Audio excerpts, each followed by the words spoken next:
Yeah,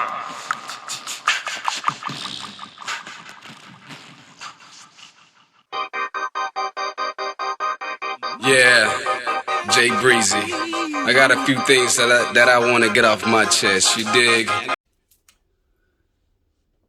What's going on, everybody? Happy Saturday. This is the last P with Breezy.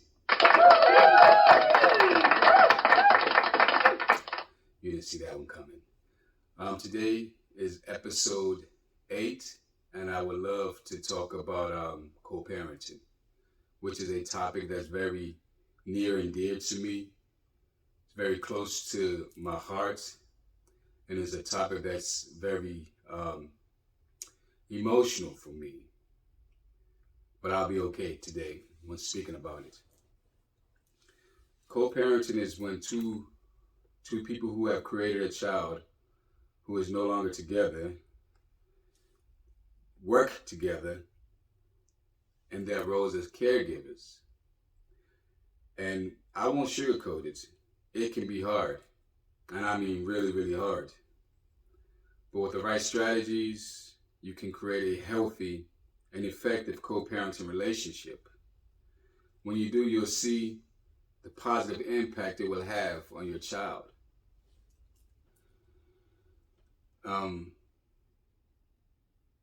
Again, this is a touchy subject for me, and I'm speaking straight from the heart. I'm speaking straight from experience, and I just want to discuss the whys. Why is it so hard for two people who once apparently were an item come together, created a life, a little human, and when things didn't go right and things went wrong, it became a difficult situation. And then one parent decides to keep the child away from the other parent. The main thing about co-parenting is we have to keep in mind that it's no longer about you. It's about the child, the welfare and the care of the child. A lot of times, some mothers tend to play games with their children, keeping them from the father, trying to causing suffering to the father, trying to hurt the father, or maybe just trying to control the situation in general. When mothers do that, some mothers, when they do that, the only thing that they are actually doing in some cases is causing emotional pain to the children or child. Maybe not in the beginning or the early stages of the child's life, but in the long run. And it's not fair to the child, and it's not fair to the father, especially if the father is one of those who are actually a very good father, who wants to be in the child's life, who wants to do for the child, provide for the child, know the child, learn the child, just all the aspects of the child's life, just be a part of it. That child also needs that from the father, that father love, that father care, that father protection, that father guidance, that father mentorship. And it's very important for a child to have both parents in their life, because they are half of each parent, and they have half of each parent's character traits. And as we grow and we develop our character traits and our ways, sometimes we can be split down the middle, have ways of both parents. Sometimes it can be more like 60-40, 70-30. You could be more like one parent versus being like the other parent in character traits. But then what if you are being raised by one parent, such as your mother, and you have a lot of your father's ways, but you don't know how to really channel those ways because your father's not around, and you are being cheated. The child is being cheated by that father not being around or being excluded purposely from the mother, from its life.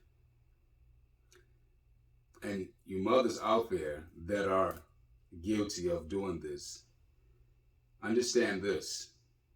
If you love your child, like a lot of you say you do, and I'm sure you do or claim you do, then you have to understand that whatever resentment, anger, grudge, animosity, whatever negative feelings that you have towards that ex, that child's father, you need to maybe let it go. There's no maybe to it. You need to let it go. You need to understand that it's not about you. It's about the child. And that once upon a time, you adored or loved this man enough to lay with him, create and reproduce a whole new life form. And let's say you were together for the first few years of the child's life. You saw where the father is good. You saw the love that he had and gave to the child that you two shared together. You saw the love that your child showed their father. Sometimes I wonder if it's jealousy that some mothers have when they see the relationship that their child have with their father. I mean, I can understand that. You carry him, it's for 9 months, what have you, and you have that child growing inside of you. You're dealing with all the sickness, the weight gain, all the pros and cons that comes with a pregnancy. I get that. So once you have a child, and a lot of times kids, they grow an attachment to their fathers, depending on how the father is, especially if the father's a fun type of dad. The mothers spend a lot of time with their kids. That's maybe working most of the time during the early phases of the birth, while the mother's on leave, maternity leave. The dad is always gone, but when the dad is home and around the child, he's putting a lot of time in with the child and playing with the child and stuff. And then as time goes on, the routine becomes to where the mother is always around the child, and I guess the child or the kids sometimes can get on the mother's nerves. And then when the dad comes around, the child is happier when the dad is around because the dad is more fun, because the dad is not seeing the kid that often. This is when you're still together. I'm not talking about being separated now. This is when you're still together. The child doesn't see the dad that often because, the dad is working or out most of the day, and the child is around the mother. And the mother have other things to do around the house, cleaning, cooking, if she works from home, working. And, the child is probably in front of the television or playing or just getting on the mother's nerves, not purposely, but that's just how it is sometimes. Then when the dad comes home and the dad haven't been around all day, so he have energy to play with the kid and do fun things, silly things with the kid, and the kid grow an attachment to the father because of that. And it seems that sometimes, from my experience, that some mothers may, I really don't want to use the word jealousy, but I guess I can't think of any other word to use. They feel a certain type of way, like I'm with this kid all day, but they're showing you more love than they show me. Maybe that's just a theory that it could be possible that when the thing goes wrong or goes in the direction to where it is no longer, you are no longer a pair and you have to go your separate ways, regardless what happened in that relationship to cause you to go their separate ways, it has nothing to do with the child. And it's not fair to keep that child and that child's father away from one another. Once that kid start growing up, and having questions, why isn't my father around? It could give a kid like a certain type of complex. Maybe I'm not good enough for my dad, or other kids' fathers around, and where's my dad? So at times, some mothers can fill the kids' heads up with lies, like your dad doesn't come around, your dad doesn't call you, but that mother's preventing that. And I don't understand why it's so hard for two people who once loved each other, or just two people who created a child together. Why is it so hard for them to coexist once the relationship doesn't work out? Why is it so hard to co-parent with one another, regardless how you feel about one another? Even if the sight of your ex just makes you want to throw up or just makes you feel enraged, you have to just not think about yourself. You have to think about your child. In the future, that absent father not being a part of that child's life could really have some sort of emotional effect on the child in the long run. Like I stated before, those questions: was I not good enough? Why wasn't my father around? I mean, even to the point to where if your ex have moved on and have another person in their life, you can't even control who they are seeing, dating, or having around your kid. Because at the end of the day, if one of the parents have moved on, they found a new love, new partner, and they're around that partner all the time. And then when you have your child is going to be around you.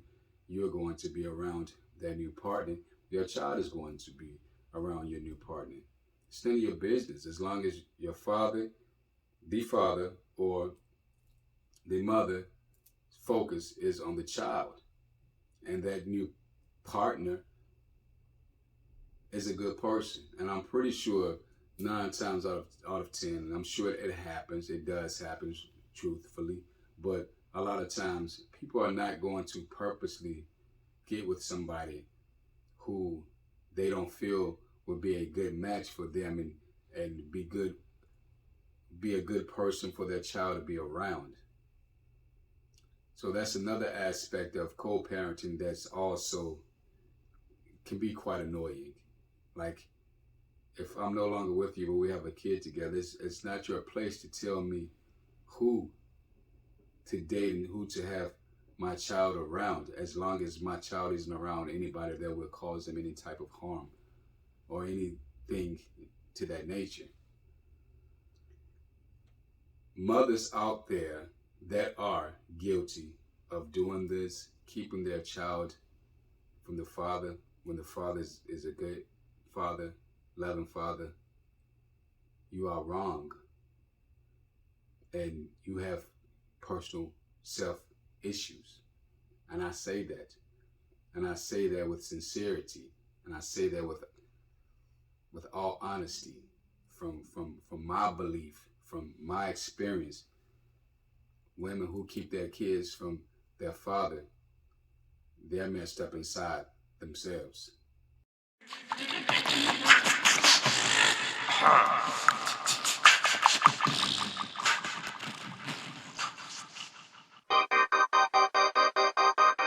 Yeah, Jay Breezy. I got a few things that I want to get off my chest. You dig?